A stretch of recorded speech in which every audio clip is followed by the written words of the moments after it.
Il se fait ainsi. Le prêtre, les prêtres, les Kohanim, joignaient leurs mains, les mettaient sur la tête des enfants et des personnes à bénir, le jour donc du Kerbet Kohanim, et ainsi donc une bénédiction était donnée, donc transmission de pouvoir. La forme des mains représente la lettre Shin, d'accord, qu'on retrouve notamment dans El Shaddai, le fort, qui est l'un des noms du Jéhovah de l'Ancien Testament. Donc le SH de El Shaddai se retrouve ici dans la lettre Shin, qui est représentée par les mains qui sont, je vais dire, un petit peu bizarrement disposées. Donc vous voyez que les mains ont aussi un symbole, qui transportent un symbole très important.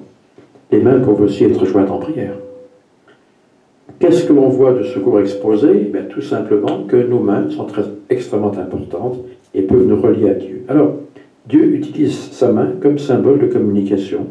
Rappelez-vous les tables de la loi. Rappelez-vous le Mahom Narim Orion Kuber, le frère Jared et les pierres qui vont s'illuminer. Rappelez-vous notamment ce qui se passe lors du festin où Belshazzar utilise les coupes qui proviennent du temple de Jérusalem qui a été pillé. La main de Dieu écrit Mene, Mene, Tekel ou Frasin sur les parois du temple. J'ai pesé, d'accord. Et également, et là on effectue un virage important, Michel-Ange, sous les voûtes de la chapelle Sistine, Michel-Ange va représenter la main de Dieu et la main de l'homme qui vont se rejoindre. C'est dans l'histoire artistique, et notamment picturale, la première occurrence où l'on voit la main de Dieu rencontrer la main de l'homme. Donc, la poignée de main entre Dieu et l'homme est quelque chose qui est aussi très importante, et on va le voir. Les symboles vont illustrer notre relation avec Dieu, et notamment les symboles manuels.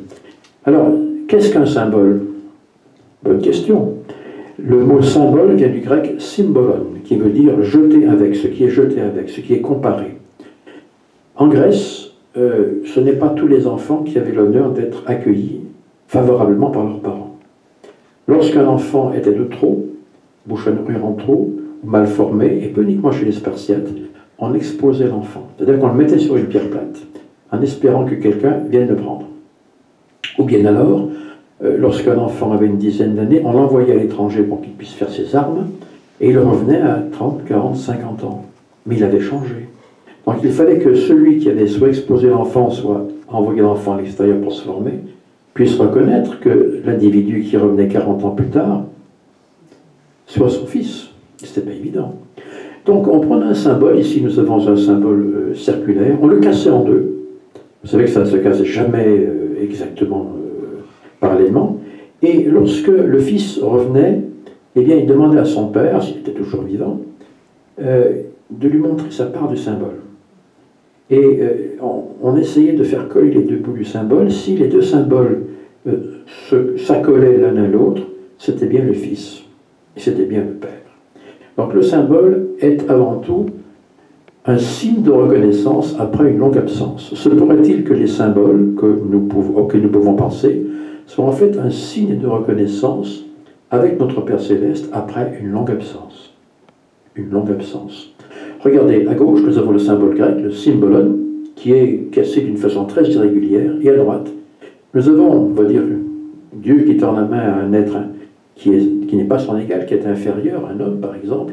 Il y a autant de différences et autant d'irrégularités entre les deux pièces du symbole à gauche qu'il y a de différences et d'irrégularités avec la main à droite. Donc, lorsque les deux morceaux de symbole où les deux mains viennent bord à bord, il y a effectivement une intimité de contact qui fait en sorte qu'on reconnaît l'individu ou la divinité à laquelle ou auquel on a affaire. Donc Dieu va utiliser ces symboles pour nous rappeler quelque chose que nous avons déjà oublié. Nous avions oublié. Alors, les symboles. Quand je serre symboliquement la main à mon Père Céleste, je n'ai pas le couteau dans ma manche, d'accord? Eh bien, je vais signifier quatre choses. Tout d'abord, serrer la main à Dieu, passez-moi l'expression, est un signe d'amour. Pourquoi? On vient de le voir. Parce que ce n'est pas l'extérieur de la main que je lui présente, mais l'intérieur de la main. Donc c'est ce qui constitue mon être spirituel, mon être dans l'amour en quelque sorte. Rassurez-vous, la main de l'homme et la main de Dieu, qu'on voit ici symboliquement représentées, ont bien 5 doigts. Donc ces deux mains sont égales.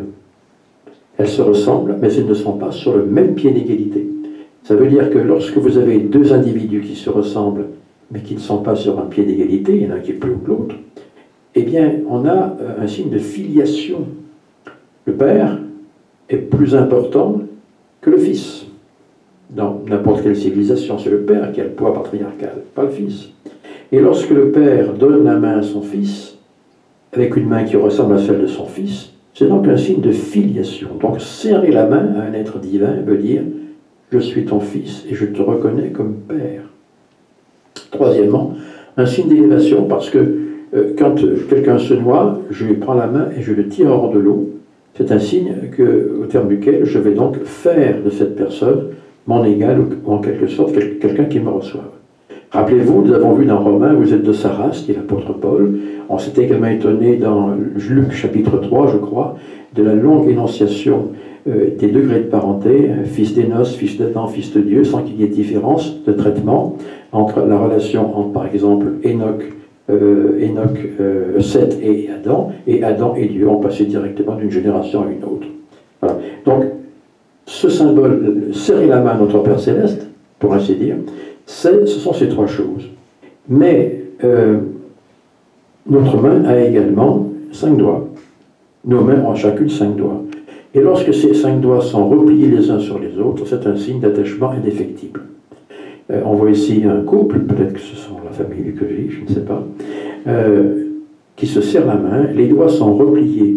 Les deux paumes ne sont pas mises l'une à côté de l'autre. Les deux paumes sont placées l'une à côté de l'autre et les doigts sont repliés.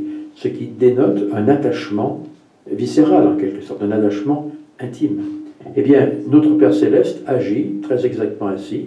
Lorsqu'il nous donne la main, il signifie un attachement intime de père à fils, quelque chose qui est indéfectible, en tout cas de sa part. Le symbole, les mains, plus exactement en tant que symbole, servent aussi à embrasser. Vous voyez une illustration du grand retour, à savoir le fils prodigue. Les deux mains du fils et du père se situent au même niveau. Ils se congratulent du retour et ils s'en serrent les épaules. D'accord ? Les mains sont au même niveau. J'aime bien celle-ci, qui nous montre les mains levées du fils et les mains du père qui descendent pour le bénir. Et il faut se rappeler que lorsque nous rentrerons en présence de notre Père Céleste et que notre grand frère Jésus-Christ nous accueillera, les mains que nous placerons sur ses épaules et ces mains qu'il placera sur les nôtres seront au même niveau. Alors, les mains servent donc à l'embrassement, c'est-à-dire le fait de prendre contre soi, dans un attachement définitif, l'individu qui se présente devant le voile de l'immortalité. Ce n'est pas une idée nouvelle. On a ici à droite un bas-relief égyptien, une sculpture que vous ne verrez pas forcément. On y voit à gauche le pharaon et à droite, je crois que c'est Horus. Regardez la pose très figée de ces deux personnages. Les pieds sont embutés contre les pieds, les genoux sont embutés contre les genoux, les deux torses, deux thorax sont signifiés, enfin sont dessinés l'un contre l'autre, et le dieu Horus qui est à droite va tout simplement mettre sa main sur l'épaule du pharaon pour faire quoi? Bien, tout simplement pour lui transmettre le pouvoir divin, une sorte de massage en quelque sorte, et également pour échanger avec lui des mots secrets, des mots de cette dotation égyptienne. Donc, retenons une chose, c'est que notre Père Céleste va utiliser ses mains pour nous montrer qu'il nous aime, mais pas uniquement, puisque la main de Dieu va également être une source de pouvoir, un symbole de pouvoir, Jésus guérissant un pauvre malade et Jésus ordonnant ses apôtres. Donc, la main que Dieu nous tend, que nous allons serrer, n'est pas uniquement ce que nous venons de voir, c'est également une dotation de pouvoir divin. Serrer la main à Dieu fait de vous non pas son égal, mais son futur égal. Pas son futur égal. Son futur coexistant, en quelque sorte. Son futur, la personne qui entre dans le monde céleste et qui va lui ressembler comme son fils. Donc, qu'est-ce qu'on peut en tirer? Eh bien, on peut en tirer que la divinité est signifiée dans les mains qu'on nous tend. Rappelez-vous, Psaume, j'avais dit, vous êtes des dieux, vous êtes tous des fils du Très-Haut. Apocalypse, celui qui vaincra, je le ferai asseoir avec moi sur mon trône. Rappelez-vous le thème de la co-régence que nous avions vu il y a quelques semaines. Et puis la section 76, c'est pourquoi ils sont Dieu, comme il est dit, oui, les fils de Dieu. Les mains que Dieu nous tend sont le symbole de notre avancement à l'état d'être divin. Il faut le. Nous ne regarderons plus nos mains comme avant. Je vous rappelle que nos pieds sont le symbole de notre avancement spirituel, la direction que nous voulons prendre, mais nos mains sont le symbole de ce que nous devons faire. Donc il est bon d'avoir des pieds qui vont dans la bonne direction, mais si nos mains ne font rien, symbole d'action, alors notre vie n'aura pas servi à grand-chose. Nous ne regarderons plus les mains de nos amis comme avant, parce que quand je serrerai la main à mon ami Stéphane dimanche prochain, je me rappellerai que nous sommes égaux et que nous sommes co-participants dans l'œuvre divine. Quand vous allez au temple, vous êtes vêtus en blanc et que le prophète le président de l'Église soit assis à votre droite ou à votre gauche, il porte les mêmes habits que vous. Donc on est associés dans l'œuvre, ce qui va nous donner l'occasion de nous défaire de tous les sentiments de jalousie ou les sentiments de supériorité. Ne regardons plus les mains de Dieu comme avant, Dieu veut nous attirer dans le royaume qui est le sien, on vient de le voir. Alors, voici le symbolisme de la main. Et j'espère qu'on va pouvoir, je vais dire sans rappeler, à des moments fatidiques. Pourtant maintenant, nos regards sur le temple. Les temples de l'Église sont orientés ouest-est, dans ce sens que l'entrée du temple est située à l'est. Tous, sauf un. C'est le temple du milieu, qui est le temple de Nauvoo, qui, lui, l'entrée est située à l'ouest. Mais il y a une raison particulière, c'est que le temple de Nauvoo regarde vers le temple de Salt Lake City. Donc même lorsque la direction de l'entrée à l'est n'est pas respectée, il y a une signification particulière à l'entrée du temple. Donc retenez que l'ensemble des temples, que ce soit notamment les temples égyptiens, que ce soit la tente d'assignation, le temple de la rencontre, que ce soit le temple de Salomon, que ce soit le temple suisse ou tous les autres temples du Seigneur, on a effectivement une entrée qui est située à l'est. Vous vous rappelez le temple de Salomon, hein, l'entrée est située effectivement à l'Orient. Alors l'Orient, l'Est est extrêmement important pour nos amis juifs parce qu'il tire de Zacharie chapitre 14 verset 4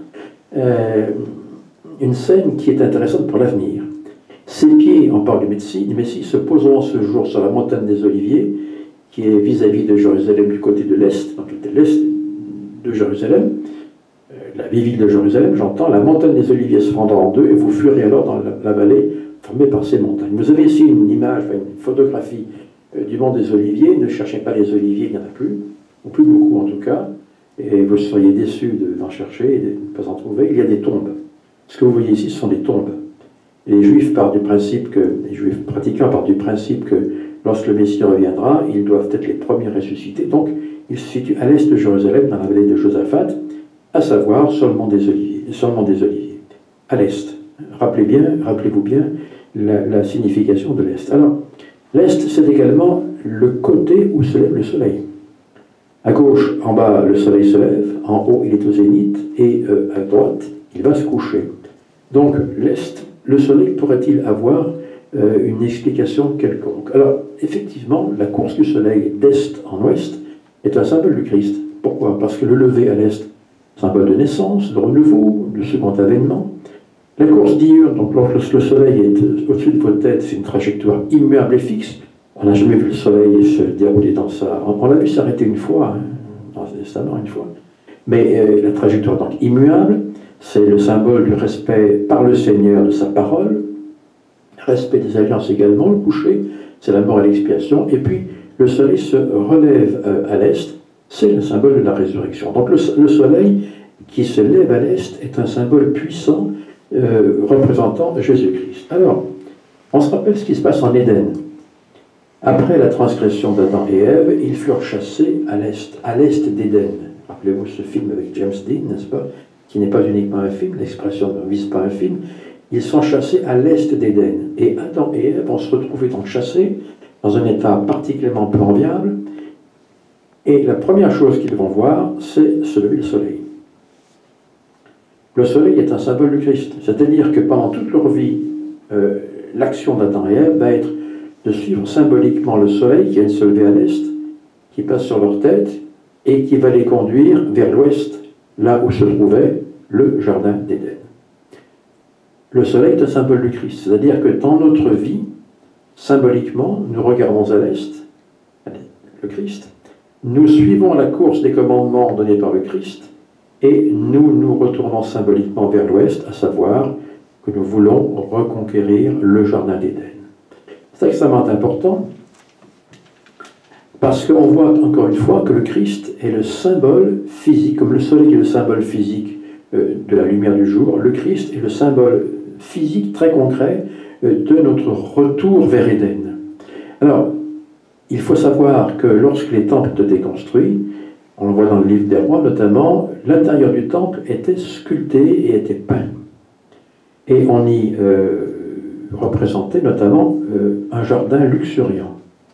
Également, le 6e chapitre des rois nous montre que le temple, notamment de Salomon, représentait un amoncellement d'or particulier, ce qui nous rappelle Genèse 2, 12, où on nous dit que le Christ, le Seigneur, crée plusieurs fleuves, notamment un fleuve qui entoure le pays de Havila, là où il y avait beaucoup d'or. Également, il y avait des animaux dans le temple, ceux qui allaient être sacrifiés. Donc la végétation, l'or et les animaux représentent trois éléments importants que l'on trouvait en Éden. Donc le temple représente Éden, c'est-à-dire l'endroit où nous devons revenir et que nous devons reconquérir. Alors, si nous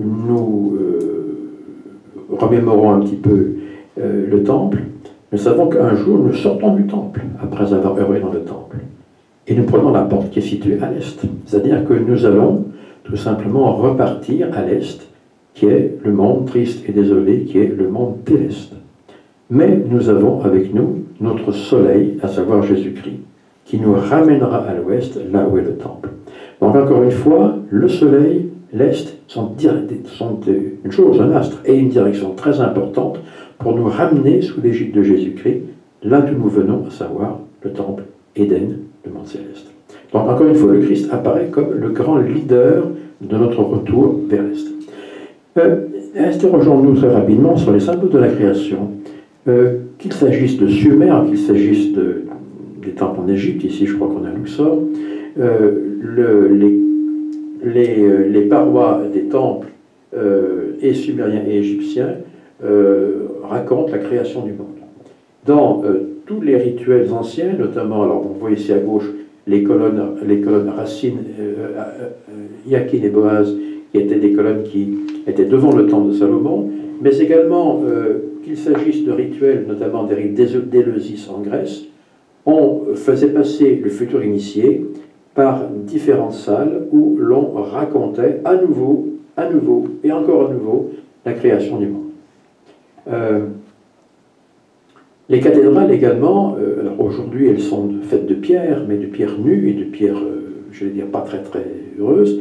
Certaines cathédrales ont conservé les décorations anciennes. Il faut se rappeler que les églises et cathédrales étaient peintes. Chaque colonne, chaque élément de cathédrale était peint et racontait notamment la création. Le récit de la création me concerne-t-il? Lorsque je lis dans l'Ancien Testament le récit de la création, je ne suis pas forcément très édifié. À chaque fois, je connais ce récit de la création. Lorsque je vois, soit par film, soit par diapositive, la création qui m'est contée à nouveau, je connais ça, je connais. Et on se pose la question, n'est-ce pas une perte de temps que de revoir dans certains hauts lieux le récit de la création? Je connais, je l'ai lu. Eh bien pas du tout, parce que la création me concerne vraiment. La terre est informe et vide. C'est quoi le fait d'être informe et vide? Est-ce que la terre peut me représenter? Bien sûr.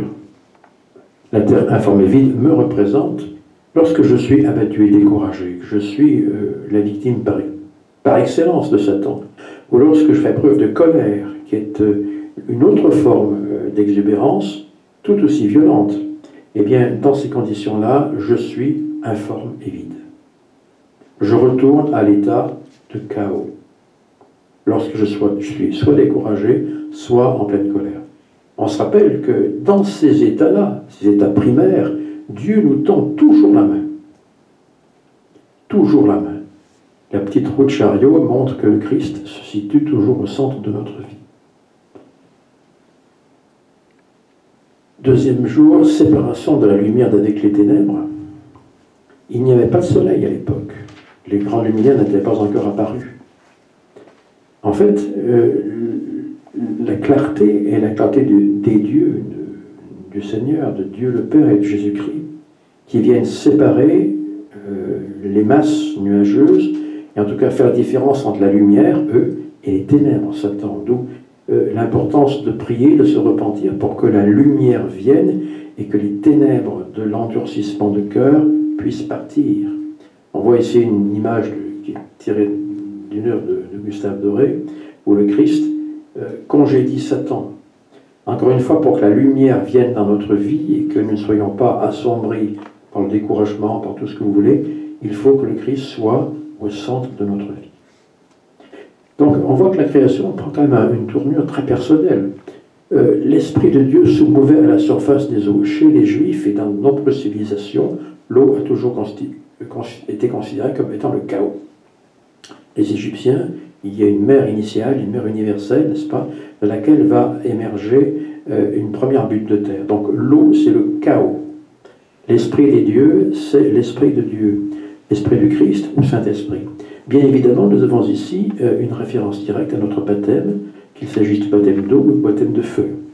Donc quand je relis, je repasse dans mon esprit le récit de la création, à savoir que l'Esprit de Dieu se mouvait à la surface des eaux, je me rappelle que par le Saint-Esprit et le respect de mes alliances, je peux faire, par l'obéissance, je peux faire en sorte que je suis vainqueur de l'aspect liquide, c'est-à-dire de l'aspect chaotique de ma vie et du monde.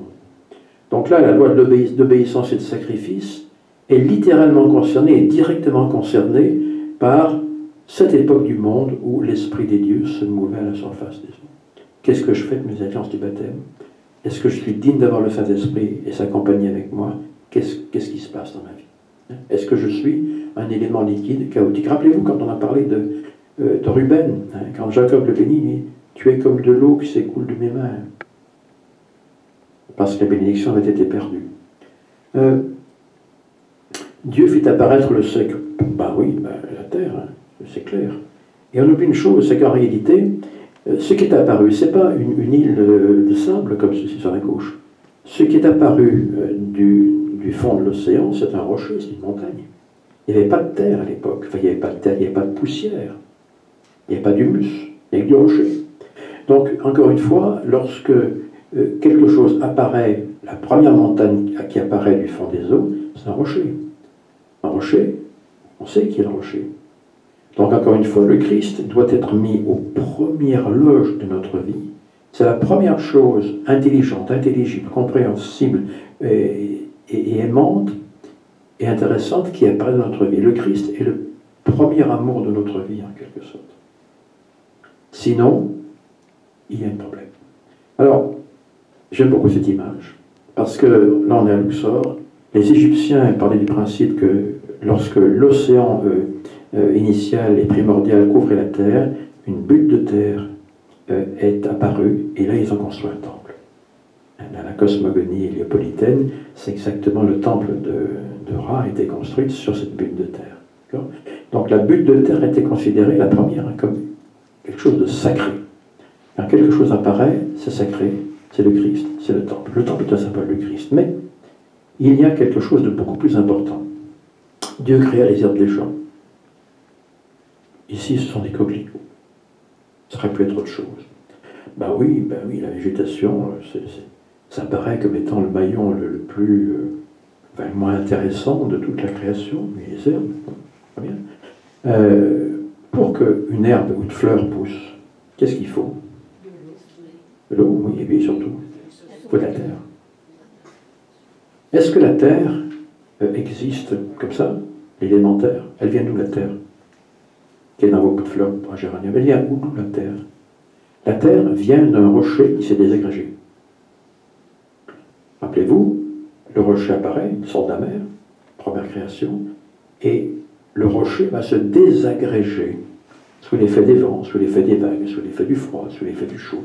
Et cette désagrégation de la roche produit ce qu'on appelle la terre, l'humus, qui va produire ce terreau dans lequel les fleurs, les plantes, les arbres, les séquoias, n'est-ce pas, ont poussé. Alors c'est intéressant parce que si le rocher est le Christ, ça veut dire que nous ne allons pouvoir pousser uniquement que si ce rocher est désagrégé, pulvérisé. Et l'image de droite nous montre le Christ complètement brisé, désagrégé, pulvérisé, réduit presque à néant. On voit ici à Gethsémane, le Christ qui était le fier rocher devient la poussière. Donc quand je vois une marguerite dans les champs, je me dis qu'elle a pu pousser parce qu'un rocher s'est désagrégé. Spirituellement, c'est important parce que ça veut dire que si moi je peux vivre aujourd'hui et voir toutes ces choses-là, c'est parce qu'un rocher bien particulier, le Christ, s'est désagrégé à Gethsémane sur la croix. Donc vous voyez que cette simple référence à « et Dieu créa la végétation », c'est le 4e jour, c'est pas uniquement une diapositive que l'on voit, c'est pas uniquement un texte que l'on ressasse encore une fois, mais c'est un symbole de l'expiation et qui nous montre encore une fois combien l'expiation a dû être terrible pour Jésus-Christ, car il a été réduit en poudre. Création des animaux, le chaos, un rocher, de la terre, de l'herbe. Des animaux qui viennent, ça ensuite, c'est le 5e jour, et dont le mode alimentaire, c'est l'herbe. C'est-à-dire qu'en fait, les animaux qui sont à la partie jusqu'à présent la plus évaluée de la création, jusqu'à présent dans la présentation j'entends, eh bien représentent une progression dans la complexification et dans la perfection de l'œuvre de Dieu. L'homme viendra au 6e jour. Donc qu'est-ce que ça nous montre? Ça nous montre que dans l'œuvre de Dieu, dans l'œuvre de notre vie, il y a des choses qui se mettent en place les unes après les autres dans le bon ordre. Si on avait créé un lion qui nageait dans l'eau, ça n'aurait pas fait. Hein. Ce lion serait noyé, d'accord? Donc dans notre vie, nous devons passer par différentes étapes, qu'elles soient spirituelles, qu'elles soient humaines, qu'elles soient sociales, qu'elles soient ecclésiastiques, qu'elles soient de compréhension du rituel, notamment du temple, qui nous emmène notamment à considérer l'œuvre de Dieu comme une sorte de grand escalier qui nous mène d'une connaissance première à une connaissance dernière. Donc la connaissance, la progression dans la connaissance, notamment dans le rituel, nous est notamment montrée par les animaux. Alors, on parle de ressassement de l'œuvre de la création et la chute. Est-ce que la chute d'Adam ou Ève est uniquement la mienne? Parce que le récit de la chute d'Adam, je connais, enfin, je ne peux pas vous en penser, mais enfin, disons, on l'a revu 25 000 fois. Question, est-ce qu'en fait, on parle, notamment dans le temple, de la chute d'Adam et Ève uniquement? Est-ce qu'on parle de la chute de deux individus? Non. On parle aussi de ma chute, de votre chute. Et quand vous voyez notamment une main qui se tend pour prendre un fruit, parce qu'il est terriblement bon et délicieux, paraît-il, et qu'il est là pour nous rendre sages, rappelez-vous vos propres erreurs, pas celles d'Ève, vôtres, les miennes. Non, tu ne mourras pas, c'est vrai, il n'est pas bon tout de suite, Ève. Et lorsqu'une tentation va se présenter, il y aura toujours une justification. Tu ne veux pas boire ce petit verre d'alcool dans un repas d'affaires, mais que vont penser tes amis? Et puis tu peux te repentir, et puis vont-ils pas te croire sectaire? Vous aurez toujours de bonnes raisons pour désobéir au commandement. Toujours. Donc rappelons-nous que il faut se rappeler de notre chute. Ce n'est pas leur exaltation dont on parle à Adam et Ève, mais c'est la vôtre, c'est la mienne. Donc le temple et les rituels du temple nous renvoient finalement à nous-mêmes. Au lieu d'observer la création en tant que telle, au lieu d'observer la vie d'Adam et Ève en tant que telle, observons ce que la création et la vie d'Adam et Ève, l'aventure d'Adam et Ève, leur drame, ont à faire dans notre vie personnelle. Nous quittons le temple, nous partons à l'est, dans le monde triste et désolé, comme Adam et Ève. Rappelons-nous, nous avons le soleil en face de nous. Nous aurons toujours le soleil en face de nous qui se lèvera du côté de l'est lorsque vous quitterez le temple.